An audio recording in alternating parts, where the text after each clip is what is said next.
Hi hello welcome to food రాగా. నేను మీ స్వాతి. ఈరోజు మనం టొమాటోతో టేస్టీ అయిన టొమాటో చట్నీని చేయబోతున్నాం. మరి టొమాటో చట్నీ కావలసిన పదార్థాలు ఏంటో చూద్దాం. 5 టొమాటోలు, 2 టేబుల్ స్పూన్ల నూనె, 1 టీ స్పూన్ మెంతులు, 1 టీ స్పూన్ ఆవాలు, 1 టీ స్పూన్ పచ్చిశనగపప్పు, 1 టీ స్పూన్ మినప్పప్పు, పావు టీ స్పూన్ ఇంగువ, హాఫ్ టీ స్పూన్ జీలకర్ర, 2 రెబ్బల కరివేపాకు, 2 వెల్లుల్లి, 6 పచ్చిమిరపకాయలు, కొంచెం చింతపండు, 1 టీ స్పూన్ ఉప్పు. ఇప్పుడు టమాటో చట్నీ ఎలా చేయాలో చూద్దాం. ముందుగా టమాటో చట్నీ చేయడం కోసం ఒక ప్యాన్ తీసుకొని వేడయ్యాక 2 టేబుల్ స్పూన్ల ఆయిల్ వేసుకోవాలి. ఆయిల్ వేడయ్యాక 1 టీ స్పూన్ మెంతులు, 1 టీ స్పూన్ ఆవాలు, 1 టీ స్పూన్ పచ్చిశనగపప్పు, 1 టీ స్పూన్ మినప్పప్పు, అలానే పావు టీ స్పూన్ ఇంగువ, 2 ఎండుమిర్చి, హాఫ్ టీ స్పూన్ జీలకర్ర, 2 కరివేపాకు రెబ్బలు, 2 వెల్లుల్లి రెబ్బలు వేసి ఒక్కసారి కలపాలి.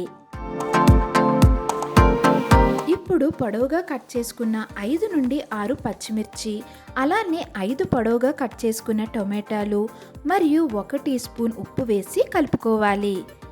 ఉప్పు వేసుకోవడం వల్ల టొమాటోలు త్వరగా మగ్గుతాయి.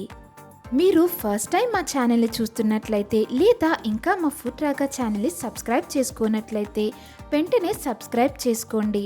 అలానే మరిన్ని అప్డేట్స్ కోసం పక్కనే ఉన్న బెల్ ఐకాన్ క్లిక్ చేయడం అసలు మర్చిపోవద్దు. ఇప్పుడు ఒకసారి అంతా కలుపుకొని ప్యాన్ పై లిడ్ పెట్టి 10 నుండి 15 నిమిషాల పాటు ఉడికించుకోవాలి. టొమాటోలు ఉడికిన తర్వాత కొంచెం చింతపండు వేసుకొని 1-2 నిమిషాల తర్వాత స్టవ్ ఆఫ్ చేసుకుందాం. ఈ మొత్తం బాగా చల్లారిన తర్వాత ఒక మిక్సర్ జార్లో వేసి మెత్తగా గ్రైండ్ చేసుకోవాలి. అంతే, టేస్టీ అయిన టొమాటో చట్నీ రెడీ. చూసారుగా ఎంత సింపుల్గా టమాటో చట్నీ చేసామో. టమాటో చట్నీ దోశతో తింటే సూపర్గా ఉంటుంది. మీకు ఈ వీడియో నచ్చినట్లయితే లైక్ చేయండి, షేర్ చేయండి అండ్ మా ఫుడ్ రాగా ఛానల్ని సబ్స్క్రైబ్ చేయడం మర్చిపోవద్దు. అలానే పక్కనే ఉన్న బెల్ ఐకాన్ని తప్పకుండా క్లిక్ చేయండి. మళ్ళీ ఒక మంచి రెసిపీతో మీ ముందుకు వస్తా. Until then keep cooking, eat healthy and stay safe.